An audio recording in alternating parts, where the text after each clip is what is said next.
मंगलम भगवान वीरो मंगलम गौतमघणि मंगलम कुंद कुंदार्य जैन धर्मोस्तु मंगलम सर्वमंगलमांगल्यं सर्वकल्याणकारकं प्रधानं सर्वधर्माणां जैनं जयतुं शासनं जयतुं शासनं सर्वव्यापीकचिद्रूप स्वरूपाय परात्मने स्वोपलब्धिप्रसिद्धाय ज्ञानानन्दात्मने नमः। आत्मरूपयन् पमयाधिभूत याहि लखे भवसिन्धुतरो आत्मरूप।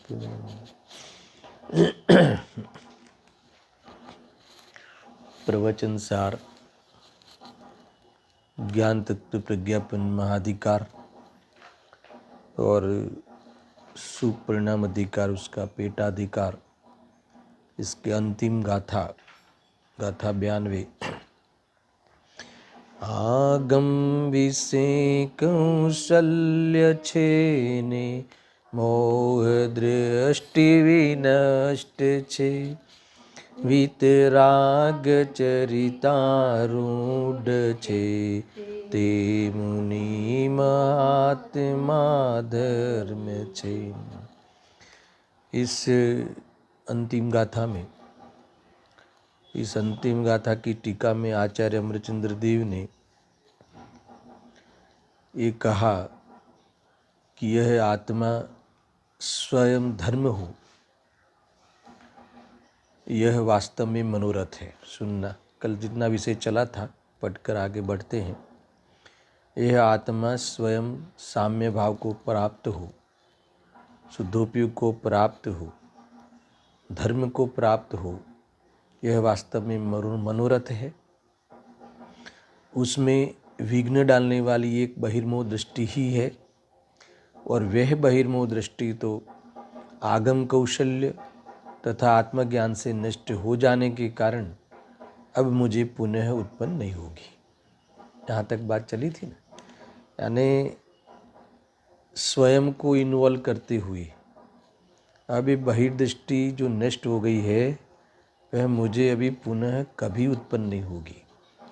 यानी स्वयं को इन्वॉल्व करते हुए अथवा उत्तम पुरुष में आचार्य देव बात करते हैं।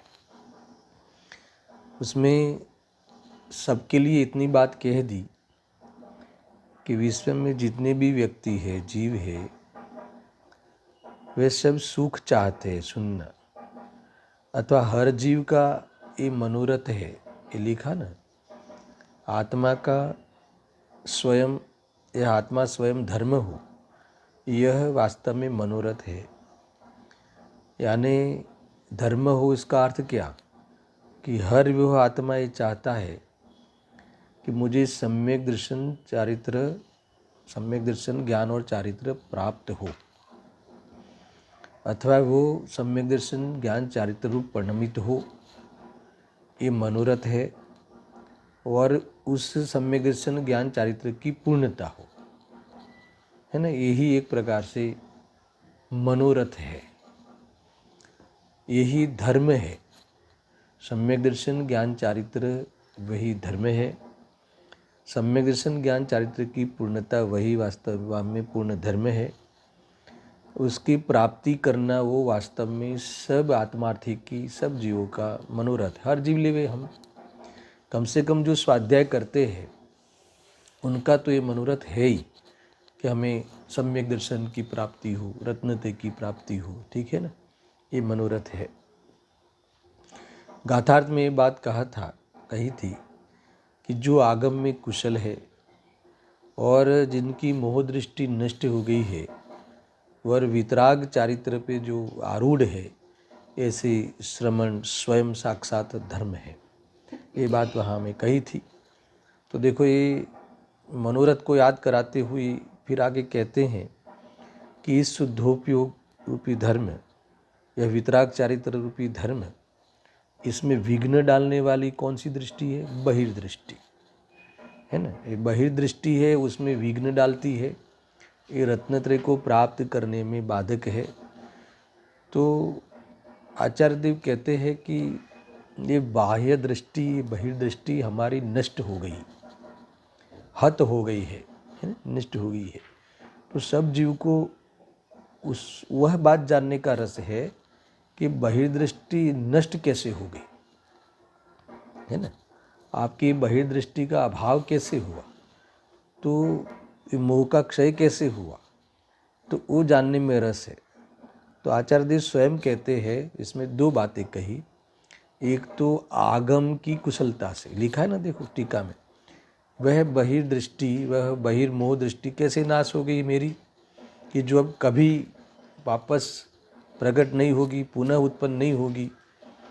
तो ये कहते हैं कि आगम की कौशल्य से, यानी देशना लब्धि, सुनना, ये स्वाध्याय का फल ये आने वाला है, ये बात इसमें गर्भित है। स्वाध्याय की प्रेरणा है, हमें हमारे मन की सोच बदलनी है। तो इसमें आप्त का, आगम का आधार लेना मस्ट जरूरी है। ये यहाँ कहा आगम की कौशल्य से, लिखा है, यानी आगम के अभ्यास पूर्वक, आगम आश्रित वेद ज्ञान पूर्वक। और दूसरा क्या कहा? आत्मज्ञान से। दो बातें कही ना, आत्मज्ञान से यानी ये वेद ज्ञान पूर्वक आत्मदृष्टि से, यानी आगम के अभ्यास के द्वारा जो तत्वों को यथार्थ जानता है, स्वपर को यथार्थ जानकर, जो स्व में अपनापन और पर में परायपन करते हुए स्वपर संबंधी भी विकल्प को अस्त करके आया था ना आगे। ऐसा भी अब विकल्प जब पता चली गया, ये मैं हूँ और ये मैं नहीं हूँ, फिर ये मैं हूँ और ये मैं नहीं हूँ, इसके विकल्प करते रहने का क्या मतलब? वो विकल्प भी नहीं। अपने स्वरूप को समझने के बाद स्वरूप का भी विकल्प का क्या मतलब है? फिर तो स्वरूप समझ जाने के बाद यही मैं हूँ वाला रोल आएगा ना, यही प्रतीति करते हुए, ऐसा अनुभव करते हुए, ऐसा लेखना। तो ऐसा अनुभव जो कर लेता है, अथवा मैंने कर लिया है, इसीलिए मेरी जो बाहर में दृष्टि थी, ये देह आदि के प्रति मेरी अपनापन की दृष्टि थी, और शुभाशुभ भाव पे उपादेय की दृष्टि थी, अर्थात धर्म मार्ग में भी ये भूल होती थी। कौन सी? कि शुभ भाव में धर्म मानना, ये सब हमारी दृष्टि थी। वो बहिर्दृष्टि अब मेरी नहीं रही। इतना ही नहीं, और मैं उस दृष्टि के बल से, सुनना, अब वितराग चारित्र में आरूढ़ होते हुए, शुद्धोपयोग में रहते हुए, इस वितराग धर्म, ये रत्नत्रय धर्म रूप हो गया हूँ। इस प्रकार से मैं वास्तव में साम्यता को प्राप्त हुआ हूँ। अब मुझे पुनः ये बहिर्दृष्टि जीवन में कभी नहीं होगी। अब ऐसी भूल कभी नहीं होगी, सुनना बराबर से। यद्यपि ये पंचम काल है, पंचम काल में वो क्षायिक सम्यक तो होता नहीं है ना। तीर्थंकर के पादमूल में क्षायिक सम्यक तो होता है, उनको क्षयक्षम सम्यक तो प्रकट हो गया है। तो हो सकता है किसी को ऐसा लगे कि वो वापस मिथ्या दृष्टि भी कोई व्यक्ति हो सकता है, पर आचार्य देव कहते हैं कि भले वो क्षायिक सम्यक तो हो या नहीं हो, हमें उससे फर्क नहीं पड़ता। अभी हमने जो दृष्टि को प्राप्त कर ली है, अब स्वर्ग में भी जाने का बीच में एक आध बार प्रसंग आ भी जाएगा, तो हमें कभी ऐसा नहीं होगा कि स्वर्ग जो है वह मेरा स्थान है, उसमें सुख है, ऐसा दृष्टि होने का सवाल ही नहीं है। ऐसा इतनी दृढ़ता से अपनी प्रतीति का बल है, तो इतनी दृढ़ता से इन्होंने कहा है कि मुझे अभी ऐसी खोटी दृष्टि, बहिर्दृष्टि, परदृष्टि होने का सवाल नहीं है। वो मैंने आत्मदृष्टि करके नष्ट की है। शुद्धोपयोग के फल में मैंने ये प्रतीति की है। शुद्धोपयोग के अंतर्गत ये प्रतीति मेरी जो विकल्पात्मक थी, वो मैंने सम्यक कर ली है। निर्विकल्प होकर मैंने अनुभव करके ये बात प्रमाण की है। इसीलिए अब जो भी एकाध भाव बाकी रह भी गया हो, तो भी यहाँ आचार्य देव उसको गौण करके कहते हैं कि अब मैं इस मार्ग से च्युत नहीं होगा, वो तो है ही है, मैं वितराग चारित्र पे ही आरूढ़ हो जाऊंगा और वह होते हुए मैं मुक्ति को प्राप्त होने वाला हूँ। है ना, देखो ये कभी कभी ऐसा हो ना, तो आचार्य अमृतचंद्र देव लिखते हैं, पंचम काल के गुरु, पंचम काल के, है ना, ये हमें शिष्यों को समझाते हैं, गुरुदेव से बहुत कहते हैं। तो ये पंचम काल में भी यही विधि है कि जो चतुर्थ काल में थी, यहाँ इसी क्षेत्र में वही विधि है कि जो विदेह क्षेत्र में विधि है। विधि अलग अलग नहीं है, ये समझना। सबसे पहले बात को हमें ख्याल में करना है। मगर अगर कदाचित ये जो इनका एकाध भव जो बाकी है होगा, जो भी है, तो कि उसमें मैं भूल करने वाला नहीं हूँ। और आगे लिखते हैं कि अब मुझे ये पुनः उस दृष्टि बहिर्दृष्टि होने वाली नहीं है। आगे बढ़ाते हुए कहते हैं, इसीलिए वितराग चारित्र रूप से प्रगटता को प्राप्त, वितराग चारित्र रूप पर्याय में परिणमित मेरा यह आत्मा स्वयं धर्म होकर समस्त विघ्नों का नाश हो जाने से सदा निष्कंप ही रहता है। ख्याल में आया ना। देखो ये क्या कहते हैं, मुझे अभी खोटी दृष्टि चली गई, कभी उत्पन्न ही नहीं होगी, आगे क्या, व्हाट नेक्स्ट। तो कहते हैं कि इसीलिए उस बल से अब मुझे कहाँ रहना चाहिए, कहाँ मुझे कहाँ विश्राम करना चाहिए, मुझे यानी उपयोग को, वो मुझे स्थान प्राप्त हो गया है। तो कहाँ, स्वरूप में। तो शुद्धोपयोग रूपी जो हमने वितरागता, मैंने उस पर आरूढ़ हो गया हूँ, वो मैंने साम्य भाव को प्राप्त कर लिया है। यहाँ कहा है ना, वितराग चारित्र रूप पर्याय में परिणमित मेरा यह आत्मा, यानी मैं स्वयं आत्मा, स्वयं धर्म होकर, यानी शुद्धोपयोगी होकर, धर्म यानी क्या, शुद्धोपयोगी होकर समस्त विघ्नों का नाश हो, है ना, विघ्नों का नाश हो जाने से, समस्त विघ्नों का नाश हो गया। स्वंजलन कसाय को गौण करके गुरुदेव जी ने कहा है प्रवचन में कि स्वंजलन कसाय को गौण करके कह रहे हैं कि मैं निष्कंप ही रहता हूँ, यानी स्थिर रहता हूँ, है ना। और यहाँ कहते हैं कि अधिक विस्तार से बस हो। क्या है इसका अर्थ, यानी ऐसा कहते हैं कि इसका अर्थ ये निकालना है। नहीं तो आप कहोगे कि आगे और एक अधिकार लिखा है और दो अधिकार लिखे हैं, परिशिष्ट भी लिखा है, तो यहाँ विस्तार करने का बस हो, इसका अर्थ क्या है, यानी आत्मदृष्टि करने के लिए, मुनि दशा प्राप्त करने के लिए ये जो हमने अभी तक कहा है उतना पर्याप्त है। इसलिए तुम सबसे पहले अपना ये प्रारंभ कर लो किस चीज़ का। भले हम तो ये अधिकार का, है ना, समापन कर रहे हैं, मगर मुक्ति के मार्ग का आरंभ करने का समय आ गया है, ऐसा कहते हैं। समापन तो स्वाध्याय का हो रहा है, समापन तो चर्चा का हो रहा है, समापन तो लिखने का हो रहा है, मगर मोक्ष मार्ग का तो प्रारंभ हो गया है। और वो मोक्ष मार्ग की पूर्णता ही हमारा मनोरथ है, और वो मनोरथ तो शुद्धोपयोग से ही पार पड़ेगा। इसीलिए देखो मैं शुद्धोपयोग में खड़ा हूँ, अर्थात तो देखो अब ज़्यादा विस्तार नहीं करते हुए हर अंतर्मुहूर्त की जो दशा है मेरे शुद्धोपयोग की, है ना, स्वरूप में रमने की, वही वृद्धि को प्राप्त हो रही है। ऐसा आचार्य देव ने अपनी तरफ से भी कहा, स्वयं की तरफ से भी कहा, और हमारे लिए भी इन्होंने मोक्ष मार्ग में प्रस्तुत होने के लिए आमंत्रण दे दिया कि अभी बहुत चर्चाएं हो गई, है ना, ये बात यहाँ कही है। देखो आज कि अष्टानिका का भी अंतिम दिन है, शिखर महोत्सव का भी अंतिम दिन है, प्रवचन विधान का भी अंतिम दिन है, ये सब है ना। और हमारे इस अधिकार का भी समझ लो, अगर हो जाए अभी 20-25 मिनट जो भी बाकी है, तो अंतिम दिन होगा इस अधिकार का समापन का। मगर यहाँ कहते हैं कि अंतिम दिन तो चर्चा वार्ता का है, बहुत हो गया अभी, है ना, ये बात है। देखो ये समझने लायक है, सामान्य बात भी नहीं है। मुझे सुबह में विकल्प आया था कि ये बहुत सुबह उठा तभी कि ये कितना ज़बरदस्त पुण्य है हमारा।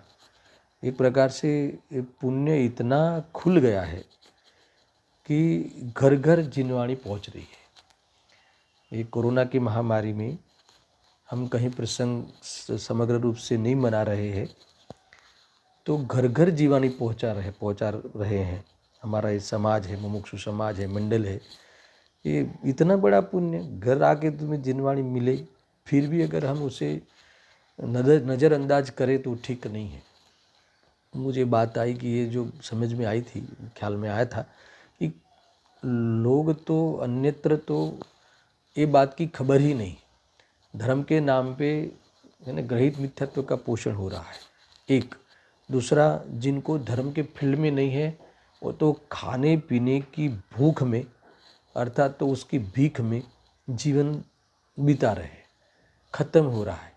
हम इतने पुण्यवान हैं कि हमें घर आके जिनवाणी दे के जाते हैं हमारा ये मंडल के हमारे सब मुक्षु भाई। फिर भी अगर हम उसको नज़रअंदाज करें, उसका जो उपदेश में हम प्रयोग के रूप में नहीं लेवे, तो फिर क्या कहें, उसके तो भाग्य की क्या बात करें हम। समझ में आया कि नहीं?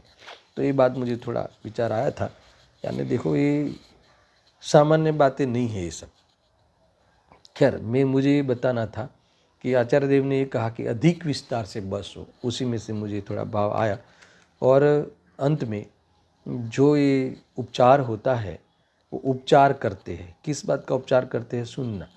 ये सबका आभार मानते हैं। जब कोई भी कार्यक्रम पूरा हो तो आभार विधि करते हैं ना, तो आभार विधि करते हैं।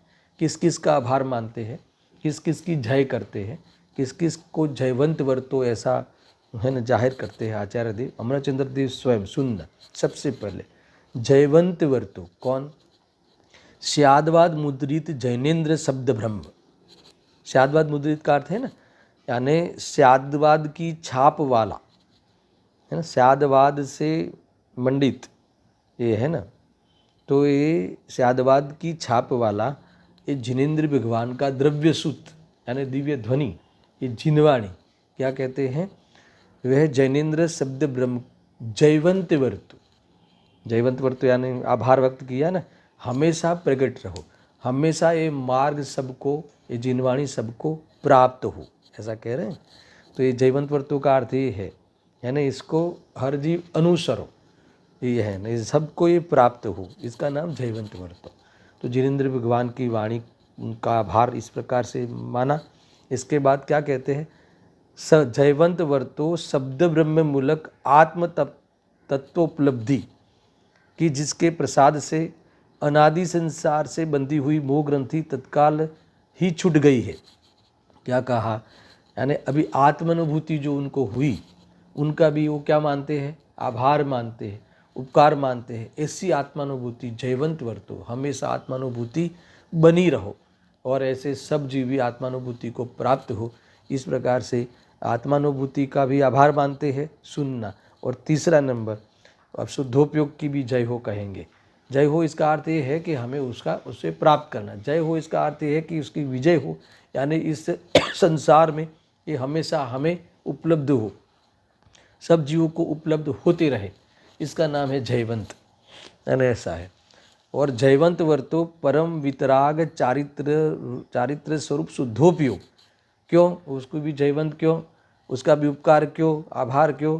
क्योंकि जिसके प्रसाद से यह आत्मा स्वयं धर्म हुआ है, ये जिसके आधार से हमें वो शुद्धोपयोग के आधार से स्थिरता प्रदान हुई है, ये शुद्धोपयोग, ये वितरागता मिली है ना, हम वितरागी हो गए हैं।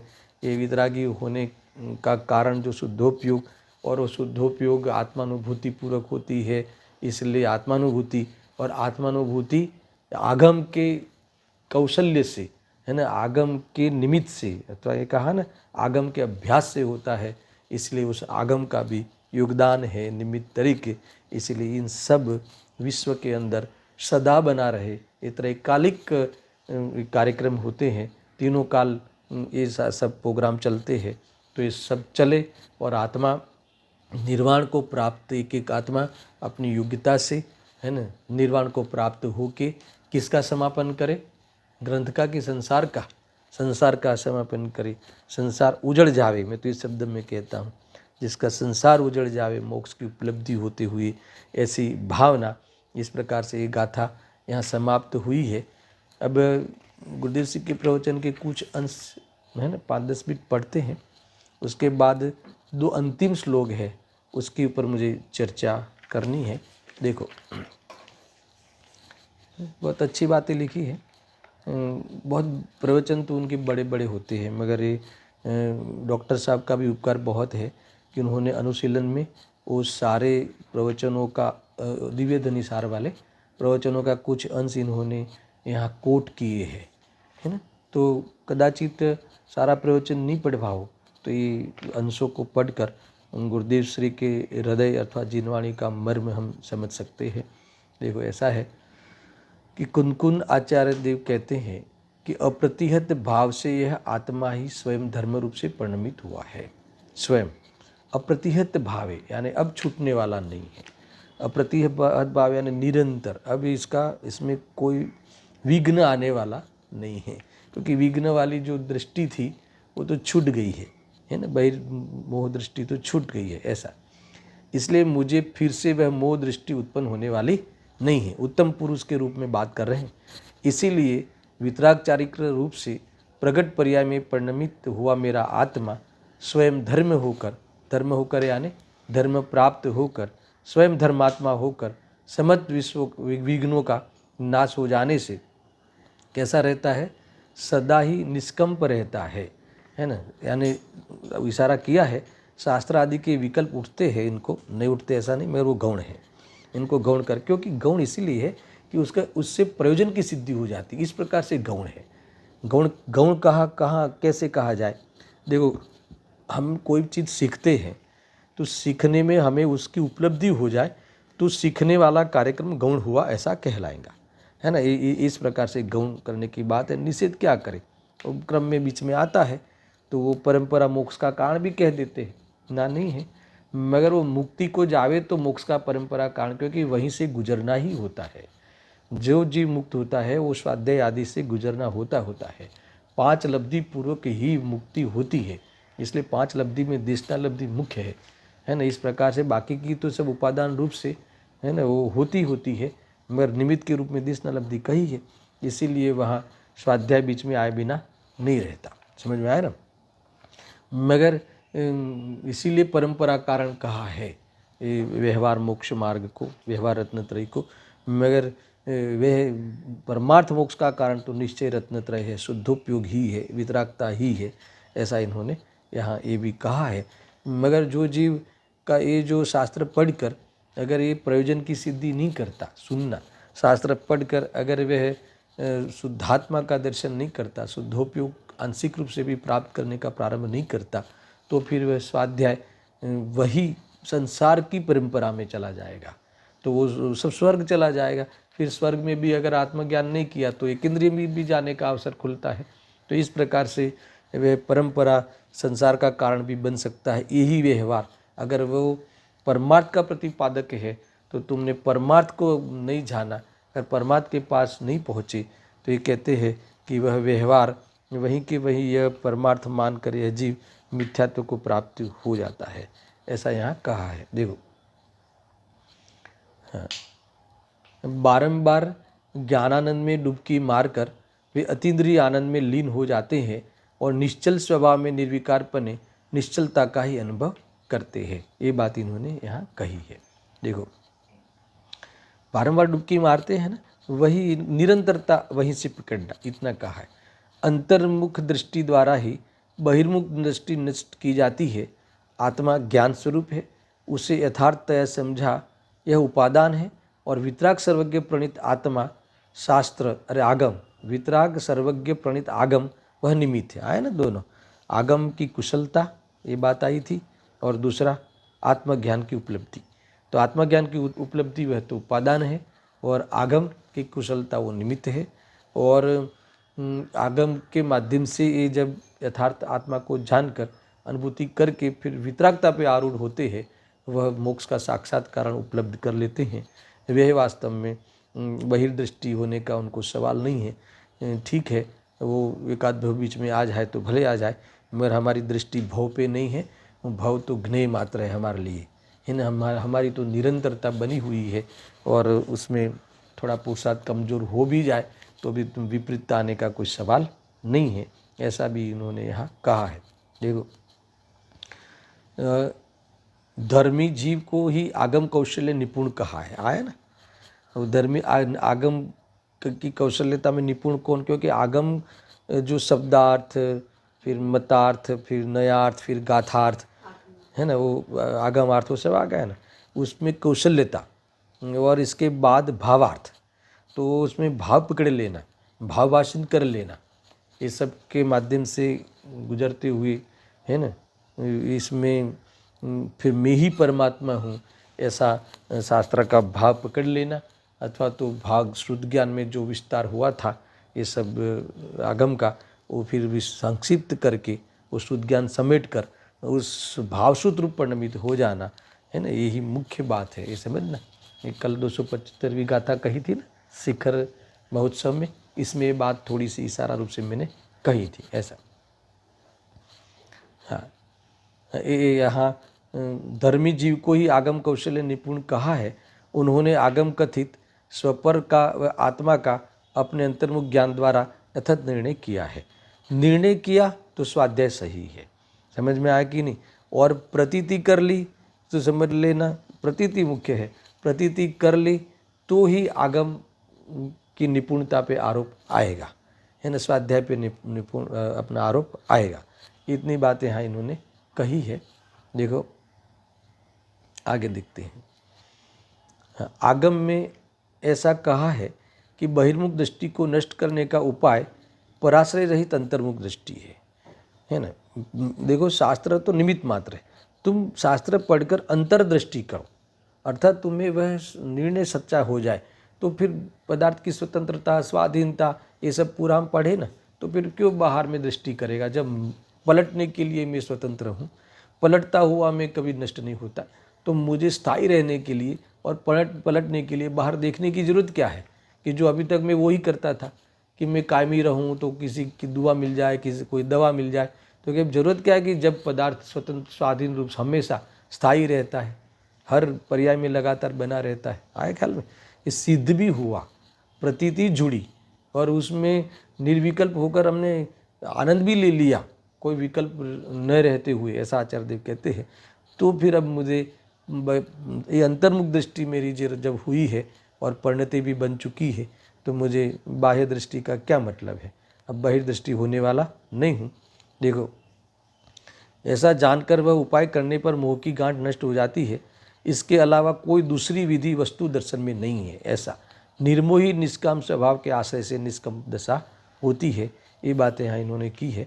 देखो मैं एक और अंतिम पैराग्राफ पढ़ लेता हूँ, इसके बाद 2 कलशों पे अपन विचार करते। बहुत पॉइंट है, देख लेना। हाँ, तीर्थंकर परमात्मा की वाणी में ऐसा आया है, गुरुदेव सिंह की भाषा सुनो, कि पुण्य पाप और देहादि निमित्त के लक्ष्य से सम्यक तो नहीं होता। एक है ना, वो संयोग में होगा, वो सब जो भूमिका अनुसार सारे भाव आते भी होंगे, मगर उसके लक्ष्य से तो सम्यक तो नहीं होता और मिथ्यात्व जाता नहीं। 2 बातें कही। इसीलिए क्या करना चाहिए, विपरीत दृष्टि छोड़ो और स्वसन्मुखता द्वारा स्वभाव में एकता की दृष्टि, स्वभाव में एकता करने वाला ज्ञान और आचरण, यही मोक्ष का मार्ग है। इसीलिए वो मार्ग को प्राप्त करो, स्वाध्याय करके यही तो काम करना है। अगर ये काम तुमने प्रारंभ नहीं किया, रत्नत्रय में तुमने ध्यान नहीं दिया, तो कुछ नहीं है, ऐसा कहा है। देखो ऐसा है ना। इस प्रकार से और कई भी बातें हैं, आप इसमें पढ़ लेना।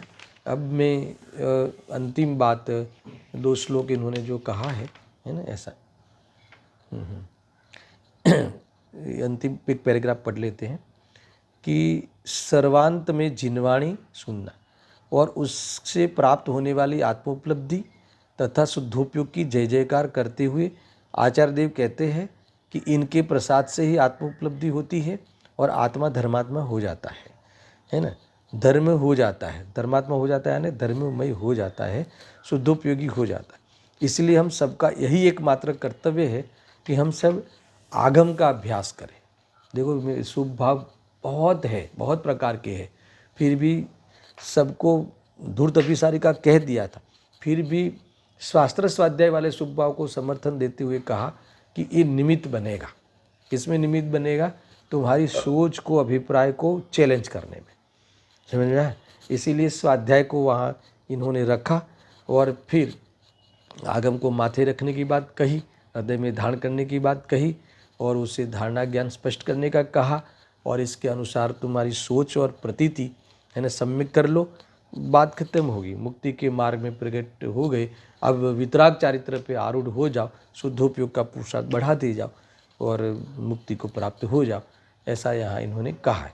अब इसके बाद 2 श्लोक पे चर्चा करता हूँ मैं, सुनना बहुत संक्षिप्त में करेंगे, मगर ये समापन की ओर है।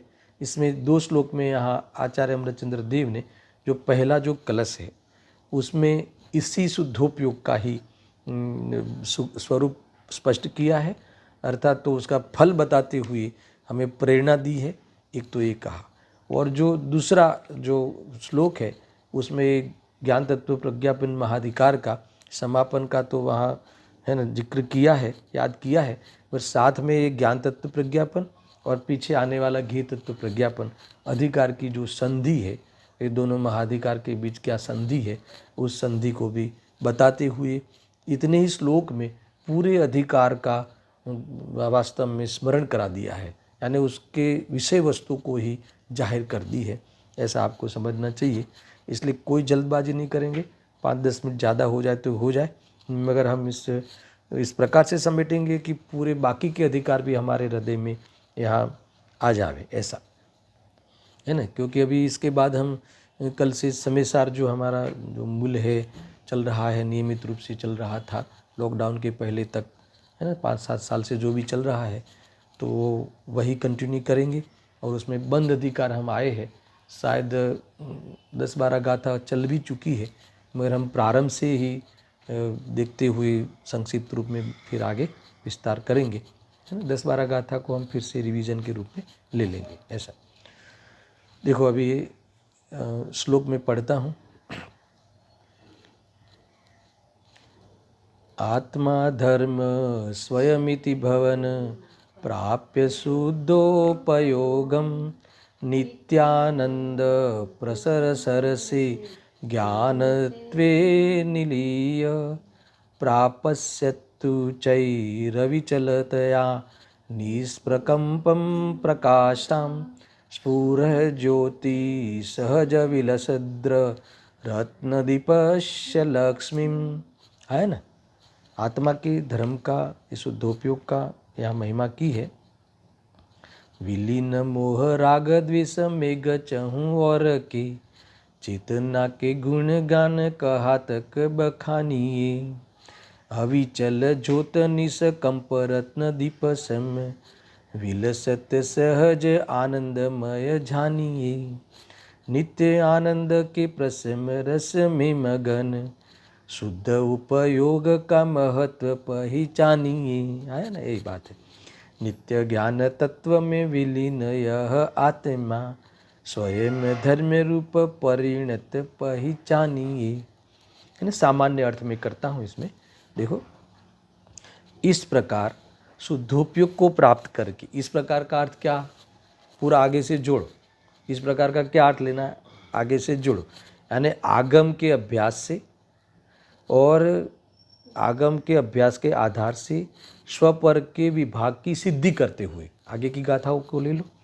इस प्रकार कह के हमें लगता है कि बीच में से चालू किया है ना, अरे बीच में से नहीं, समापन है। अभी तक जितना तुमने समझा सुना, 80वीं गाथा से लेके आगे की सारी गाथाओं को याद भी किया था आचार्य देव ने, है ना। सब साम्य भाव को शुद्धोपयोगी प्रतिज्ञा से लेकर 80वीं गाथा में मोक्ष के उपाय की विधि को याद करते हुए, फिर ये उपाय अंतर में स्वाध्याय के माध्यम से, है ना, सुनकर फिर उपदेश के अनुसार प्रयोग करने का, क्या प्रयोग करें, पहले तो क्या सुने, तो पदार्थों का, भगवान की वाणी में जो विषय वस्तु आई है ना, उसको समझो और समझ के क्या करें, वो द्रव्यत्व गुणत्व पर्यात्व के स्वरूप को समझ के फिर उसका प्रयोग करें अपने जीवन में, उसका अनुसरण करें, अनुकरण करें, अपनी सोच को वह सत्य विषय दे देवे, सतबोध देवे स्वयं अपने को, ऐसा क्या देवे, स्वपर के विभाग, स्वपर का विज्ञान करे, है ना, स्वपर के विभाग की सिद्धि करे, है ना, सबके संपूर्ण पदार्थों की सत्ता को स्वीकार करे और स्वतंत्र रूप से स्वीकार करे, पृथक पृथक स्वीकार करे। इसीलिए कहीं भी किसी भी पदार्थ में विकल्प की गुंजाइश ही नहीं है। इस प्रकार से विकल्प से निवृत्ति होने की बात यहाँ कहते हैं। इस प्रकार विकल्प से निवृत्ति अर्थात शुद्धोपयोग को प्राप्त करके यह आत्मा स्वयं धर्मरूप परिणमित होता हुआ सुनना। फिर क्या होगा शुद्धोपयोग से, नित्यानंद के प्रसार से नित्यानंद का प्रसरण होना। कहाँ प्रसरण होना, पूरी पर्याय में। प्रसार से सरस आत्मा तत्व में लीन होकर, सरस का अर्थ क्या है, आत्मा की रुचि पर पूर्वक आत्म तत्व में लीन होकर अत्यंत अविचलता के कारण किसको प्राप्त हुए हैं? अविचलता, निश्चलता को प्राप्त हुआ। अभी मैं विचलित नहीं होऊंगा। उपसर्ग आ जाए, उपसर्ग का ज्ञान में ज्ञेय बने, मेरे ज्ञान में वो ज्ञेय तो बनेगा। शरीर का तोड़फोड़ करने वाली अवस्था मेरे ज्ञान में ज्ञेय बनेगा, मगर अभी मुझे पता चला, पता क्या, मैंने अनुभव कर लिया है। क्या अनुभव कर लिया है? कि उस पुद्गल पदार्थ की विखरने रूप वह पर्याय हुई है और पुद्गल उसमें स्थायी रहता है, और मेरे ज्ञान में, मेरी ज्ञान की योग्यता में, उस संबंधी ज्ञान होने की योग्यता में ज्ञान हुआ है, और वो ज्ञान मेरे ज्ञान से सदा अभिन्न रहता हुआ किसी भी पदार्थ के चतुष्टय में कोई हानि हुई नहीं है। इस प्रकार से मेरा अनुभव है।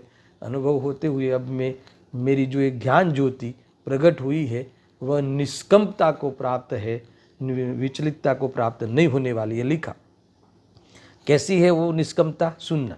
अविचलता के कारण दैदीप्यमान ज्योति में और सहज रूप से विलसित स्वभाव से प्रकाशित रत्नदीप की भांति निष्कम प्रकाशमय शोभा को प्राप्त करता है। क्या गजब की बात है। ये मेरा जो शुद्धोपयोग कैसा है? ये निष्कंप है। शुद्धोपयोग हुआ ना, निष्कषाय रूप से ज्ञाता दृष्टा रूप साक्षी भाव से प्रकट हुआ हूँ, इसलिए विचलितता को प्राप्त होने वाला नहीं हूँ। तो कैसी है ज्ञान ज्योति? ये प्रकट हो गई ना ज्ञान ज्योति, कैसी है? तो के अविचलता के कारण दैदीप्यमान ज्योति में, दैदीप्यमान को दिया है, यानी इतनी दिव्यता है कि वह कभी वास्तव में ऐसा भ्रम होने का चांस ही नहीं है। यही उसका दैदीप्यमान है, यही वास्तव में उसकी दिव्यता है। ऐसी ज्योति में और सहज रूप से, पहले विकल्प रूप से था, है ना, कभी स्वाध्याय में कि भी ये जुदा ये जुदा, अब ये जुदा विकल्प रूप से नहीं, सहज रूप से। क्यों सहज रूप से? कि वो जुदापना भी सहज है, प्रकृति में है, और मुझे अनुभव हो ही गया है, तो अनुभव में सहज रहता है, इसीलिए मुझे कोई चिंता का विषय नहीं बनता। तो उस स्वभाव से प्रकाशित रत्नदीप की भांति, यहाँ वो वाला दीपक नहीं लिया है टिमटिमाता वाला, वो अंदर में रॉकेल आदि वाला, वो टिमटिमाता है। अभी मैं टिमटिमाने वाला नहीं हूँ, मैं निरंतर ये जो रत्नमणि की जो ज्योति है वो टिमटिमाती नहीं है। ऐसा अविचल स्वभाव को बताने के लिए उदाहरण लेते हुए निष्कम प्रकाश में ऐसी मैं शोभा को प्राप्त हुआ हूँ। यानी देखो ये क्या शोभा है? स्थिरता शोभा है। लोक में भी जो अस्थिर लोग होते हैं ना, अस्थिर यानी नौकरी बदलते बदलते रहते हैं, तो लोग उसे कहते हैं कि ये बराबर नहीं है। कोई एक व्यक्ति एक जगह पे स्थायी रहे तो उसे कहते हैं कि नहीं ये बराबर है। तो ऐसे ये स्वरूप में स्थिर रहते हैं, बार बार फिर वो बदलते नहीं, फिर वापस वो शुभोपयोग में दृष्टि कर देवे, ऐसा नहीं होता। एक बार दृष्टि सम्यक हो गई और स्वरूप में रहने की आपने अभ्यास हो गया, तो अभ्यास में मैं रहता हूँ, ऐसा आचार्य देव कहते हैं। इस प्रकार से वह शुद्धोपयोग की शोभा है। स्वाध्याय का फल शुद्धोपयोग, और शुद्धोपयोग ही आत्मा की शोभा है ना। वितरागता ही आत्मा की शोभा है। राग कैसा भी हो, है ना, भगवान की भक्ति का राग उछल उछल के आवे, वो भी शोभा नहीं है। भगवान बन जाना शोभा है, भगवान की भक्ति में रहना वो शोभा नहीं है। ख्याल में आया कि नहीं? जब भगवान बनने की बात आवे तब भक्ति को गौण हो ही जाती है, और जब भगवान बनने में कमजोरी आवे तो भगवान की भक्ति के अलावा और कहीं नहीं दिखता। इस सारा बैलेंस बराबर से समझना, और इस प्रकार से आत्महित को साधना, सारे स्वाध्याय का फल यही आना चाहिए। ये बात यहाँ कही है। देखो अब ये शुद्धोपयोग के प्रसार से होने वाले अतीन्द्रिय ज्ञान और अतीन्द्रिय सुख अगम चिरस्थायी होने पर ही वह परम उपादेय है। तो वह जो अतीन्द्रिय सुख और अतीन्द्रिय ज्ञान कैसे प्रकट होगा, किस प्रकार से हमारे ज्ञान में पदार्थ नहीं बनेंगे, तो किस प्रकार से हम जाने, तो अर्थात तो आगे ज्ञेय तत्व प्रज्ञापन, सम्यक दर्शन का अधिकार, ये ज्ञान तत्व प्रज्ञापन, ज्ञान की महिमा करके, ज्ञान उपयोग साधन की भी महिमा करके, है ना, वेद ज्ञान की विधि जो बताई, और उस वेद ज्ञान के द्वारा कैसे पदार्थों को किस प्रकार से जाने, अर्थात हमारे ज्ञान में जो ज्ञेय बनते हैं, सुनना, वो पदार्थ ज्ञेय बनते हैं वो किस प्रकार के हैं, उसका स्वरूप क्या है, वो जानकर तुम स्वपर का विभाग पूर्वक, ज्ञेय ज्ञान के विभाग पूर्वक स्थिरता को प्राप्त हो जाओ। ऐसी भावना अभी दूसरे श्लोक में यहाँ कहते हैं, इस कलश में यहाँ कहते हैं। सुनना बराबर से गजब की बात है। यानी ऐसा कहना है कि ज्ञान तत्व प्रज्ञापन और ज्ञेय तत्व प्रज्ञापन का कैसा मेल है। ज्ञान, सम्यक ज्ञान और सम्यक दर्शन की उत्पत्ति, अरे सम्यक चारित्र की उत्पत्ति एक साथ होती है, मगर जानने के लिए साधन पहले ज्ञान का होता है। इसलिए यहाँ ज्ञान प्रधान शैली में बात की है, मगर सब साथ में उत्पत्ति होती है, ये भी हमें जानना चाहिए। बहुत सब विषय है, आगे समय सार में भी ये बातें आती रहेगी। निश्चित्यात्मन्य अधिकृतमिति ज्ञान तत्वं यथावत् तत्सिद्ध्यर्थ प्रसम विषयं ज्ञेय तत्वं बुभुत्सु सर्वार्थान् कलयति गुणद्रव्य पर्याय युक्त्या प्रादुर्भूतिं भवति यथा जातु मोहांकुरस्य। ख्याल में आया ना, ये सब मंदाक्रांता के छंद है, अद्भुत है, सुनना। आत्मा में विद्यमान ज्ञान तत्व पहचान, है ना, ज्ञान तत्व को पहचानने की बात की है एक ज्ञान तत्व प्रज्ञापन में। इसके बाद की बात फिर पुनः अंतिम पंक्ति में करेंगे। आत्मा में विद्यमान ज्ञान तत्व पहचान, पूर्ण ज्ञान प्राप्त करने के शुद्ध भाव से ज्ञान तत्व प्रज्ञापन के उपरांत अब ज्ञेय तत्व प्रज्ञापन करते हैं चाव से। आए ना, अभी ज्ञेय तत्व प्रज्ञापन दूसरा अधिकार पूरी चाव से हम करते हैं, है ना, ये बताने वाले हैं, सुनना बराबर। ज्ञान तत्व को पहचानने की बात कही, शुद्धोपयोग का फल आना चाहिए, वो हमें इस क्या कहते हैं, स्वाध्याय का फल भी कहा। अब ये कहते हैं कि ज्ञान तत्व प्रज्ञापन के उपरांत अब ज्ञेय तत्व प्रज्ञापन करते हैं, ज्ञेयों का स्वरूप बताने की बात करते हैं। क्यों? क्योंकि ज्ञान तत्व को पहचानने की विधि यही है ना। ज्ञान तत्व को पहचानने में सीधा ये कहेंगे कि तुम 6 द्रव्य को जानो, पदार्थ को यथार्थ जानो, उसमें ज्ञान तत्व की पहचान हो जाएगी।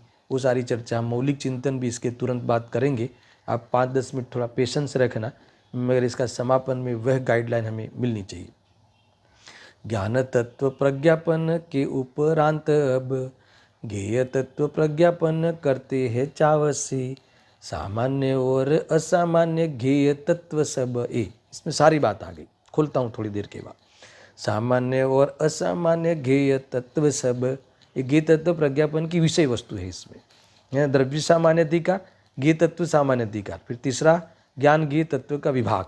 इस प्रकार से सारा आत्मदर्शन का पूरा, है ना, हमें बता दिया है गाइडलाइन। ऐसा जानने के लिए द्रव्य गुण पर्याय से, है ना, द्रव्य गुण पर्याय को जानने के लिए अधिकार लिखा गया। क्या होगा उससे? फल मोह अंकुर उत्पन्न न हो, इसीलिए ये मूल प्रयोजन, मोह अंकुर ही उत्पन्न नहीं हो। अगर तुम पदार्थ जैसे भगवान जैसे है, भगवान के ज्ञान में झलकते हैं जिस प्रकार से, ऐसा ही हमारे ज्ञान में झलकते तो ऐसे ही है, मगर ऐसे ही झलकते हैं ऐसा ज्ञान हो जाए, है ना, जो झलकते हैं वो ऐसे ही है, द्रव्य गुण पर्याय रूप है, ऐसा हमें ख्याल में आ जाए, है ना, तो कहते हैं कि मोह का अंकुर भी उत्पन्न नहीं होगा। मोह अंकुर उत्पन्न न हो, इसीलिए ज्ञेय का स्वरूप बतलाते विस्तार से, है ना, ऐसा विस्तार से बताने वाले हैं, सुनना। अब क्या कहते हैं?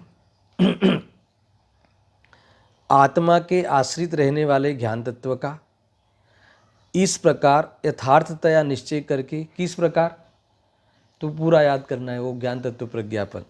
ज्ञान तत्व प्रज्ञापन अधिकार में जैसे पहले कहा है, पहले बताया इस प्रकार से। कैसा है ज्ञान तत्व का? तत्व कैसा बताया दर्शन? ये चैतन्य तत्व कैसे, ये चैतन्य तत्व का संबंध किससे है? किससे है? मेरे चेतन से है। ये चैतन्य का संबंध मेरे से है ना, किससे नहीं है? पर से नहीं है। ऐसा हर द्रव्य का अपना अपना गुण का संबंध किससे है? स्वयं अपने अपने से है। ऐसे गुण पर्याय का संबंध किससे है? स्वयं सब पदार्थों का अपने अपने से है। इस प्रकार से सबको पृथक पृथक जानते हुए। और दूसरा सत्ता, हर द्रव्य कैसा है? हर द्रव्य अर्थात वस्तु कहाँ पाई जाती है? अपने द्रव्य गुण पर्याय में पाई जाती है।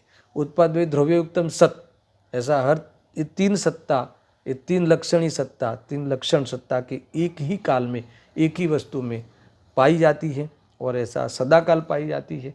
इसीलिए कहीं भी खोट नहीं है, और विशेष सत्ता की ओर से विशेष विशेष लक्षण की ओर से स्वरूप अस्तित्व अर्थात तो पृथक पृथक अस्तित्व की सिद्धि करता हुआ ज्ञान तत्व का तादात्म्यपना अपने आत्मा के साथ है। मेरा चैतन्य का संबंध मेरे साथ है, अन्य के चैतन्य का संबंध उस चेतन के साथ है, और अन्य द्रव्य का परिणाम जो भी है स्पर्श रस गंध विरण्य उस पुद्गल के साथ है। ऐसा न्यारा न्यारा न्यारी सत्ता पृथकता जिसने जानी है, इस प्रकार यथार्थता या निश्चय करके उसकी सिद्धि के लिए सुनना, ज्ञान तत्व की सिद्धि के लिए, यानी ज्ञान तत्व कैसा है और भी बताया है ना, ज्ञान तत्व कैसा है कि वो वास्तव में अपने आत्मा के आश्रय में रहता है और प्रकट होता है तो अतीन्द्रिय ज्ञान स्वभाव रूप से प्रकट होता है, तो इंद्रियों से नहीं जानता, इंद्रियों का अवलंबन की जरूरत नहीं है जानने में, और स्वयं अपने आत्मा के प्रदेशों से सर्व को जानता है, ऐसा स्वभाव है। तो ऐसे स्वभाव को प्राप्त करने के लिए यहाँ कहते हैं उसकी सिद्धि के लिए, साधने के लिए, अर्थात केवल ज्ञान प्रकट करने के लिए प्रशम के लक्ष्य से उपशम के लक्ष्य से, उपशम के लक्ष्य से ख्याल में प्रशम का अर्थ शांति के लक्ष्य से, शुद्धोपयोग के लक्ष्य से, स्थिरता के लक्ष्य से ज्ञेय तत्व को जानने के इच्छुक मुमुक्षु सर्व पदार्थों इच्छुक मुमुक्षु को क्या करना चाहिए? सर्व पदार्थों को द्रव्य गुण पर्याय सहित जानते हैं, जिससे मोहांकुर की कभी किंचित मात्र भी उत्पत्ति नहीं होती। अंत में कहाँ ले आए बात? देखो, मैं इसको मौलिक चिंतन आपको बताते हैं कि अगर आपको केवल ज्ञान को प्राप्त होना हो तो सबसे पहले शुद्धोपयोग की प्राप्ति करनी पड़ेगी, और शुद्धोपयोग की प्राप्ति करने के लिए जो ज्ञेय तत्व ज्ञेय तत्व जो हमारे ज्ञान में जो पदार्थ जानना तो बनता ही है, तो कैसे जाने? तो इस प्रकार से जानना चाहिए कि सर्व पदार्थ जो जानने में आते हैं, जैसे केवल ज्ञान जानता है, जैसा वो पदार्थ है कैसा है कि अपने अपने द्रव्य गुण पर्याय सहित है, ऐसा जो पदार्थों के बारे में जानते हैं वो ही निश्चल होते हैं, उसी कोई मोह पैदा नहीं होता, अर्थात दूसरे द्रव्य में हस्तक्षेप करने का, सत्ता में हस्तक्षेप करने का भाव नहीं आता। ये बात यहाँ कही है। अब इसका थोड़ा मैं आपको 10 मिनट थोड़ा ज़्यादा पढ़ना है मेरे साथ इस अधिकार का समापन करने के लिए, और बहुत सुखद समापन होगा। सुखद का अर्थ है कि हमें कोई गाइडलाइन मिल जाएगी, है ना, ऐसा यहाँ कहा है। देखो, यहाँ खास बात ये है कि सब पदार्थों को द्रव्य गुण पर्याय सहित जानो, ये कहा ना अंतिम पंक्ति, उसी को मुझे विस्तार करना है। सब पदार्थ को कैसे जानना है? हमारे ज्ञान में जो पदार्थ ज्ञेय होते हैं उसको कैसे जानना है? तो सब पदार्थों को द्रव्य गुण पर्याय सहित जानो, तो क्या होगा? मोह उत्पन्न नहीं होगा। यानी जो पदार्थ जानने में आते हैं उसको सामान्य रूप से जानो, यानी सत रूप से जानो। इसका ये दूसरा वर्जन है ना, इसी का ये दूसरा ये भाव निकलता है। और सुनो कि 6 द्रव्यों को द्रव्य गुण पर्याय रूप से जानो, ऐसा इसका सामान्य अर्थ हुआ।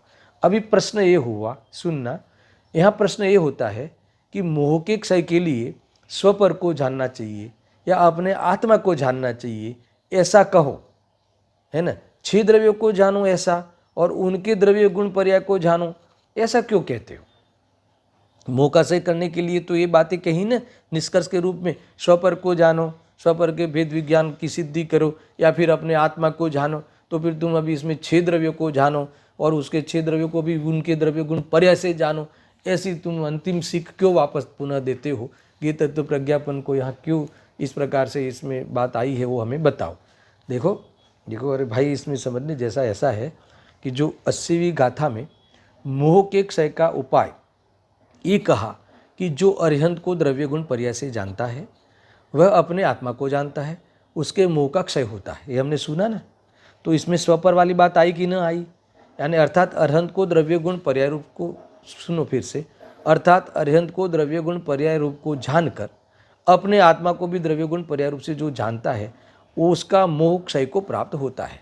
तो वहाँ अरिहंत को जानने की बात कही, तो पर यानी परमात्मा यानी पर, तो उनको जानने की बात कही, पर कैसे जानना है? तो द्रव्य गुण पर्याय रूप से जानना है। तो ऐसे सबको ही द्रव्य गुण पर्याय रूप से जानना है। द्रव्यत्व गुणत्व पर्यायत्व की बहुत विस्तार से चर्चा हुई है, उस रूप से जानना है, और अपने को भी उस रूप से जानना है। तो स्वपर को जानना हुआ कि नहीं जानना हुआ? अरिहंत को जानता है, फिर अपने आत्मा को जानता है, तो अब अरिहंत पर हो गए और अपने आत्मा स्व हो गया। तो किस रूप से जानना चाहिए, वो सारी बातें मैंने पूर्व में कही है, सुनना। तो यहाँ कहते हैं कि स्वपर का ज्ञान हुआ कि नहीं, तो यह एक बात हुई। दूसरी बात क्या कही थी प्रश्न में, एक आत्मा को जानना चाहिए, आपने ऐसा कहा था। अब सुनना, मेन विजन। ये दूसरी बात, अपने आत्मा को जानना चाहिए, उसमें भी अपने बारे में क्या जानना चाहिए। चलो अपने आत्मा को जानना चाहिए तो क्या जानना चाहिए, प्रश्न ये हुआ ना। यानी यदि अपने आत्मा को पहचानना है तो सबसे पहले अपने आत्मा के बारे में क्या जानना चाहिए अथवा क्या जानना पड़ेगा, वो प्रश्न खड़ा होता है। तो इसमें आचार्य देव ने प्रवचन सार की शैली में, ज्ञान प्रधान शैली में कहा कि देखो, एक ध्यान सूत्र को मैं याद कराता हूँ। सत चिदानंद स्वरूपो अहम, ये सुना है ना दर्शन, सत चिदानंद स्वरूपो अहम, इसमें सारी बात आ गई। तो यहाँ कहते हैं कि यानी पहले सत चिद आनंद स्वरूपो अहम, तो सत को जानना पड़ेगा, यानी पहले अपनी सत्ता को, सत्ता के स्वरूप को जानना पड़ेगा। फिर वह सतरूप कैसा है, तो क्या चिद्रूप है, चैतन्य स्वरूप है, ऐसा जानना पड़ेगा। फिर ऐसा जानने का फल क्या आएगा, तो क्या आनंद है, अनाकुलता है, ऐसा अपने स्वरूप को जानना पड़ेगा। ये चित स्वरूप आनंद है ना, ऐसा सबसे पहले सत्ता का स्वीकार किया जाता है। देखो आपने समय सार सबने पढ़ा है, तो समय सार में पहले ही श्लोक में मंगलाचरण वाला नमः समय सार है, इसमें सबसे पहले भावाय, भावाय यानी क्या, सत्ता, भावाय, भाव कहा ना है, भावाय यानी पहले सत्ता का स्वीकार किया, उसमें सत्ता की बात पहले की। फिर कहा कि वो कैसा है, तो कि चित्त स्वभावाय, वो चेतन स्वभावी है, पहले है फिर वो कैसा है, चेतन स्वभावी है। और फिर कैसे प्राप्त होता है, तो कि स्वानुभूत्य चकास्यते, और कैसा है, सर्वभावांतरच्छिदे, तो फिर पर्याय का, इस प्रकार से सारी चर्चा वहाँ आती है। देखो इसीलिए ये जो आने वाला अधिकार है, सम्यक दर्शन का अधिकार, गीत तत्व प्रज्ञापन, इसकी शैली, इस प्रकार की शैली में लिखा गया है। किस प्रकार की, कि तुम्हारे ज्ञान में जो ज्ञेय बनेगा, हर वस्तु हमारे ज्ञान में कोई ना कोई वस्तु ज्ञेय बनती है, तो उसकी पहले सत्ता स्वीकारो, उसकी सत्ता कैसी है, स्वतंत्र सत्ता के रूप में उनको स्वीकारो। कैसा, कि सबसे पहले द्रव्य की सत्ता को जानो, सत्ता के स्वरूप को जानो, उसका वहाँ सबसे पहला उनका पेटा अधिकार ये है, द्रव्य सामान्य अधिकार। तो वहाँ द्रव्य की, वस्तु की सत्ता की सिद्धि की, जो हमने 87 गाथा में इसका इशारा कर दिया था, है ना, ज्ञान तत्व प्रज्ञापन में, है ना, यहाँ कहा है कि 87 गाथा में वह सैंपल के रूप में बताया गया था। क्या है, सुनना बराबर, क्या बताया गया था, कि जो भी वस्तु हमारे ज्ञान में झलकती है, थवनी झलकती है, रुमाल झलकता है, फोन झलकता है, जो भी पदार्थ झलकता है, वो पदार्थ कैसा है, उसकी पहले सत्ता नक्की करो, उसकी सत्ता की सिद्धि करो। कैसी है, तो कि वह उत्पाद वे द्रव्य युक्तम सत है, उसकी सत्ता ऐसा, अर्थात हर वस्तु, हर पदार्थ, वह चाहे फोन हो, चाहे थवनी हो, चाहे रुमाल हो, चाहे शरीर हो, चाहे आत्मा हो, सब कैसी है, अपने द्रव्य गुण पर्याय में ही पाई जाती है। इसकी सिद्धि इस गीत तत्व प्रज्ञापन में करेंगे।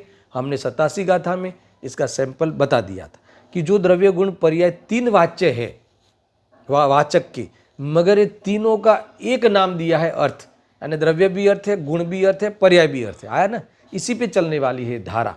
ये सब द्रव्य सामान्य अधिकार क्या चलने वाला है, कि अर्थ एक ही संज्ञा क्यों दी, क्योंकि अर्थ का ये अर्थ है कि हर द्रव्य अपने गुण पर्याय को पहुँचता है, जो अपने को पहुँचे या अपने द्वारा पहुँचा जाए, ये अर्थ का भावासन है, अर्थ का इस फॉर्मूला है। तो द्रव्य अपने गुण पर्याय को पहुँचता है अथवा गुण पर्याय अपने द्रव्य को पहुँचते हैं। इस प्रकार से द्रव्य गुण पर्याय अखंड रूप से है, यानी हर वस्तु अपने द्रव्य गुण पर्याय में ही पाई जाती है।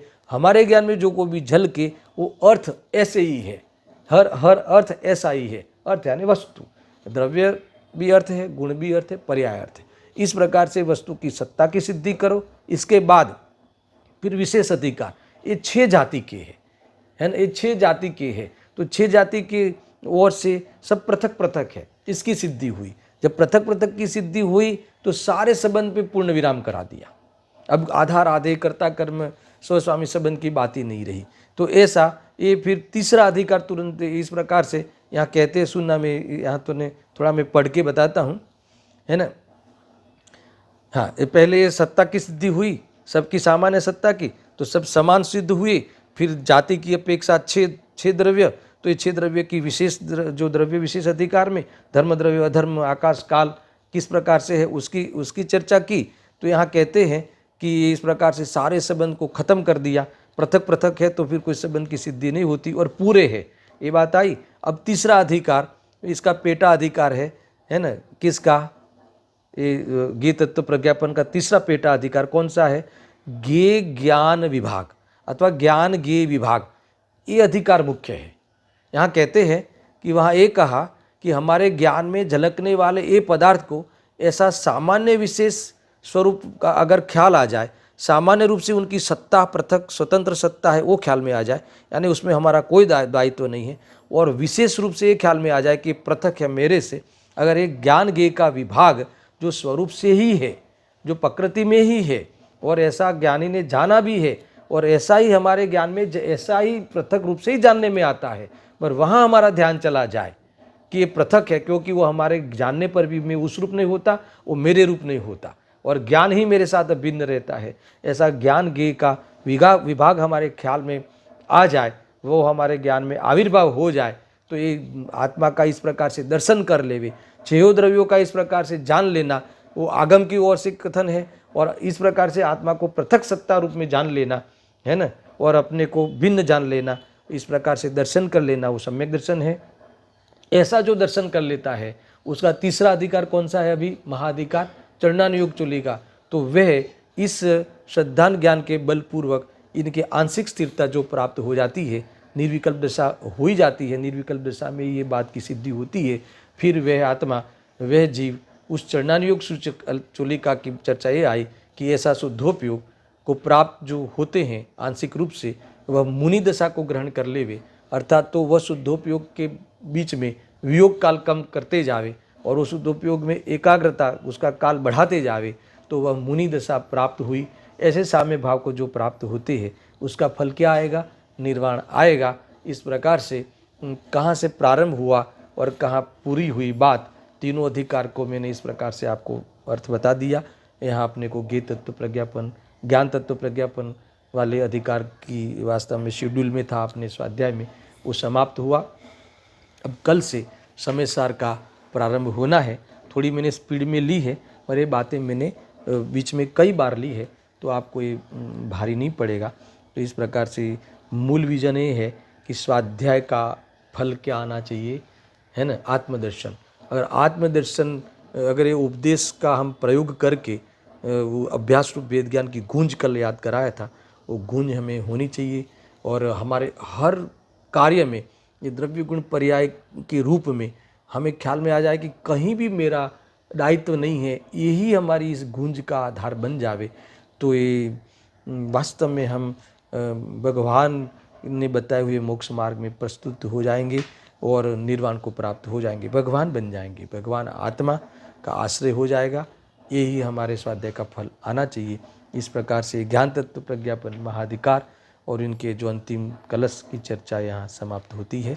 कल हम समय सार को लेके मिलेंगे। ऐसा सहजानंदी शुद्ध स्वरूपी अविनाशी हूँ आत्मस्वरूप, सहजानंदी शुद्ध स्वरूपी अविनाशी हूँ आत्मस्वरूप, सहजानंदी शुद्ध स्वरूपी अविनाशी हूँ आत्मस्वरूप।